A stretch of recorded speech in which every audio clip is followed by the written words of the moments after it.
Ces religions, elles veulent des martyrs, des fidèles agenouillés, des êtres dociles, sous contrôle, vidés de leur substance pensante, privés de leur capacité la plus précieuse, le raisonnement.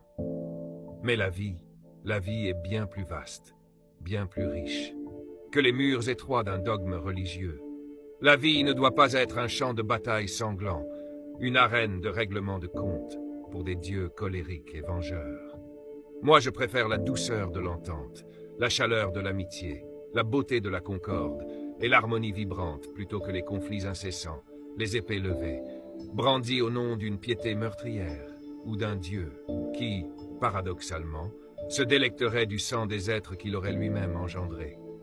Quelle absurdité monstrueuse!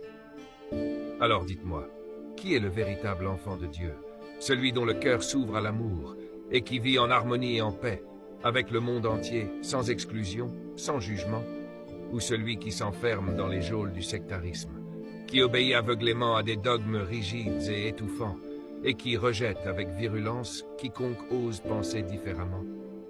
Cherche la liberté de penser, la vérité intérieure. Ils nous disent « craignez l'enfer, obéissez corps et âme pour mériter les portes du paradis ». Mais cet enfer qu'ils agitent comme une menace n'est qu'une projection de leur propre peur viscérale. Et leur paradis, tant convoité, tant espéré, une idéalisation de leurs désirs, de leurs aspirations les plus profondes. Étrangement, les religions s'accordent d'une seule voix sur la notion du mal. Diable, démon, Satan, Chétan, l'incroyant souffrira, brûlera dans un feu éternel. L'enfer. Mais lorsqu'il s'agit de peindre les contours du bonheur céleste, elles divergent de manière spectaculaire. Pourquoi ?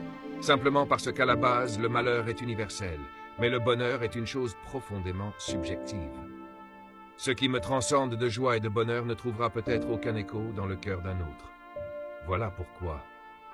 Pour le judaïsme et le christianisme, deux religions puisant leurs racines dans la même culture juive, le paradis se dresse comme un palais somptueux, pavé d'or scintillant, d'argent immaculé et de pierres précieuses étincelantes. En d'autres termes, le summum de la richesse matérielle, une opulence infinie.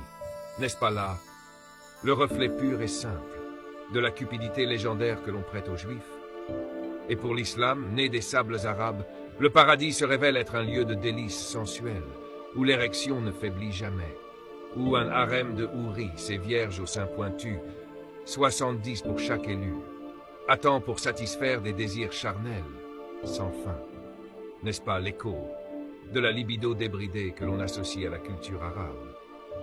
N'est-il pas évident que ces promesses ne sont que la projection des vices et fantasmes de ces peuples, la soif insatiable de richesse, et la luxure débridée, déguisée en récompense divine? À quoi devrions-nous nous attendre? Si nous demandions à un singe de nous décrire le paradis, ne nous parlerait-il pas d'un champ infini de bananes bien mûres et de tous les fruits dont il raffole? Nous en avons ici l'illustration parfaite, le juif et l'arabe, avec leur vision si particulière du bonheur absolu décrit en paradis dans la Torah, la Bible et le Coran. Malgré cette flagrance, on exige de nous une foi aveugle, une soumission, sans la moindre question. On nous exhorte à croire tel qu'on nous l'enseigne, sans jamais douter. Mais celui qui ose utiliser son esprit critique, celui qui refuse de se laisser bercer par des illusions, voit rapidement les incohérences, les failles béantes dans cet édifice fragile. Ainsi, je préfère la lucidité du doute à la soumission à des certitudes imposées et la richesse de la connaissance, au tumulte assourdissant de leur foi.